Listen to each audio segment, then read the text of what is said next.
मित्रों, वंदे मातरम, जय हिंद, नमस्कार। मैं हूं अनिल यादव। आपका स्वागत है हमारे यूट्यूब चैनल गुरुजी स्टडी अड्डा चैनल पर।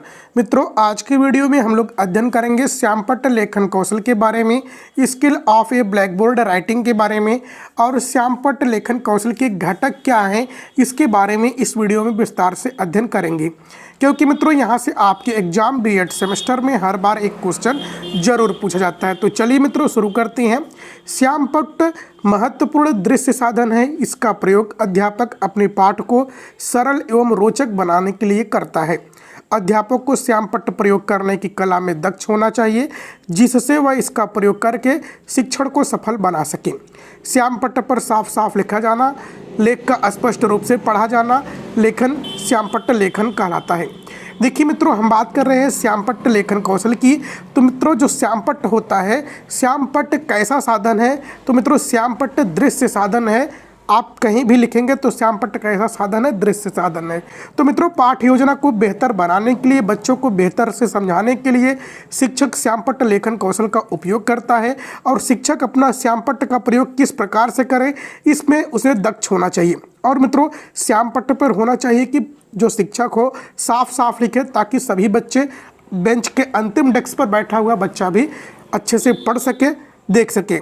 तो चलिए मित्रों, हम बात करते हैं श्यामपट्ट लेखन कौशल के घटक की। तो skill of black board writing की बात करें तो पहला पॉइंट है मित्रों, लेख की स्पष्टता अथवा पढ़ा जाना। यह श्यामपट्ट लेखन कौशल का पहला घटक है। प्रत्येक अक्षर स्पष्ट होना चाहिए। अक्षरों का आकार इतना बड़ा होना चाहिए कि कक्षा में सबसे पीछे बैठे विद्यार्थी भी आसानी से पढ़ सके। दो शब्दों के बीच पर्याप्त दूरी होनी चाहिए ताकि स्पष्ट रूप से लेख पढ़ा जा सके। तो मित्रों, जो श्यामपट्ट लेखन कौशल की मुख्य बात होनी चाहिए कि लेख की स्पष्टता। शिक्षक जो भी लिखे वह अक्षर स्पष्ट होना चाहिए। अंतिम बेंच पर बैठा हुआ बच्चा भी आसानी से पढ़ सके, देख सके। और मित्रों, दो शब्दों के बीच पर्याप्त दूरी होनी चाहिए। यह नहीं एक शब्द यहाँ पर, एक शब्द यहाँ पर लिखा होना चाहिए। दो शब्दों के बीच पर्याप्त दूरी होनी चाहिए, जितनी होनी चाहिए एक समान होनी चाहिए। तो चलिए मित्रों, हम बात करते हैं दूसरा पॉइंट की, श्यामपट्ट कार्य में स्वच्छता। श्यामपट्ट कार्य साफ होना चाहिए। शब्दों पर अत्यालेख नहीं होना चाहिए। वाक्य सीधी पंक्ति में लिखनी चाहिए।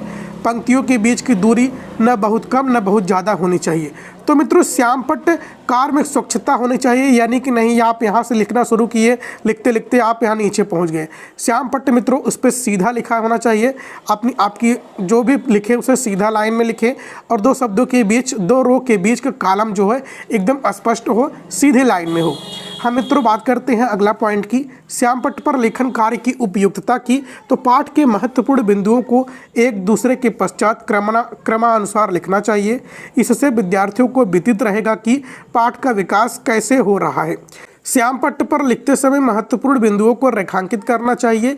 इससे विद्यार्थियों का ध्यान आकर्षित करने में सहायता मिलती है। श्यामपट्ट पर बनाए गए चित्र का आरेख स्पष्ट, सरल एवं उचित आकार में होने चाहिए, ताकि उनके द्वारा प्रस्तुत विचार स्पष्ट रूप से समझ आ सके।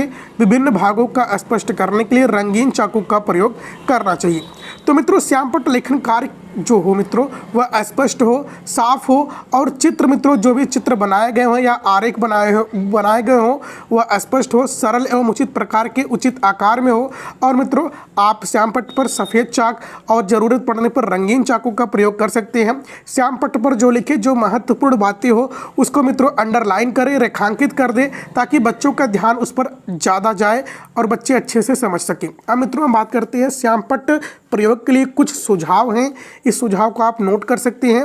श्यामपट्ट पर लिखते समय अध्यापक को साथ साथ ऊंची आवाज़ों में बोलते रहना चाहिए। देखिए मित्रों, सबसे बड़ी बात है, श्यामपट्ट पर आप जब खड़े हों, जब शिक्षक खड़े हों तो 45 अंश की डिग्री, 45 अंश के कोण पर खड़े हो, ताकि आप बच्चों को भी देखते रहें और श्यामपट्ट पर भी लिखते रहें। देखिए मित्रों, सबसे मुख्य जरूरी बात यह होती है कि श्यामपट्ट पर जब लिखते समय अध्यापक को जो भी शब्द लिख रहा हो उसको साथ साथ बोले। इससे बच्चा सुनेगा भी। जिस बच्चे को थोड़ा सा दिखने भी समस्या होती है वह भी सुनकर, देखकर स्पष्ट अच्छे से समझ सकेगा। यह बोलने से मित्रों जो बच्चा है वह दूसरे कामों में व्यस्त नहीं होगा, दूसरे बच्चों के साथ व्यस्त नहीं होगा, शिक्षक पर पूरा उसका फोकस रहेगा। अगला पॉइंट है मित्रों, अध्यापक को श्यामपट्ट के सामने खड़े होकर लिखी हुई सामग्री को छिपाना नहीं चाहिए।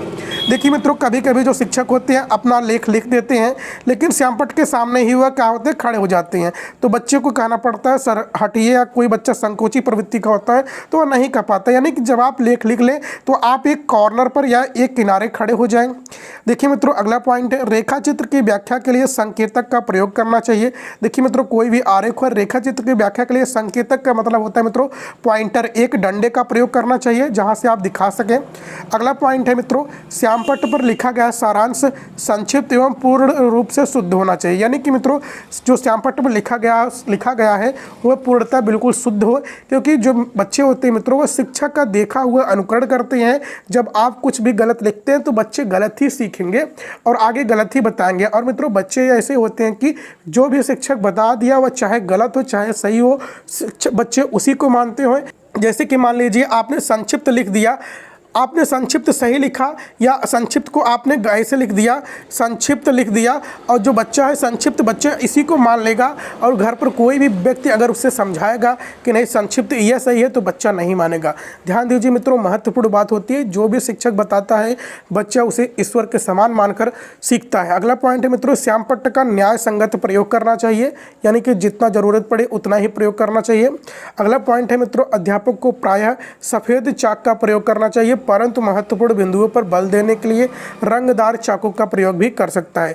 तो मित्रों जो शिक्षक हो वह सफ़ेद चाक का प्रयोग हमेशा उसे करना चाहिए, ज़रूरत पड़ने पर रंगदार चाकू का भी प्रयोग कर सकता है, कोई कोटेशन दिखाने के लिए, कोई महत्वपूर्ण बिंदु बताने के लिए। अगला पॉइंट है मित्रों, श्यामपट्ट पर चित्र बनाने तथा लिखने में अध्यापक की गति तेज होनी चाहिए, ताकि पूरा घंटा आपका न बीत जाए सिर्फ चित्र बनाने में या श्यामपट्ट कार्य करने में ही। देखिए मित्रों, अगला पॉइंट है श्यामपट्ट को साफ करने के लिए झाड़न का प्रयोग करना चाहिए, यानी कि डस्टर का उपयोग करना चाहिए। अगला पॉइंट है मित्रों, श्यामपट्ट पर लिखते समय छात्रों को व्यस्त रखना चाहिए ताकि कक्षा में अनुशासनहीनता की समस्या पैदा न हो। तो मित्रों जब आप श्यामपट्ट लेखन कौशल का उपयोग कर रहे हो तो छात्रों का ध्यान अपनी तरफ आकर्षित किए रहे, ताकि छात्र जो है एक दूसरे से बात न करें या अनुशासनहीनता न हो जाए। तो मित्रों इतने पॉइंट है श्यामपट्ट लेखन कौशल के। तो यदि वीडियो अच्छा लगा हो तो लाइक कीजिएगा, चैनल पर पहली बार आए हो तो सब्सक्राइब कीजिएगा। जय हिंद, जय भारत, वंदे मातरम।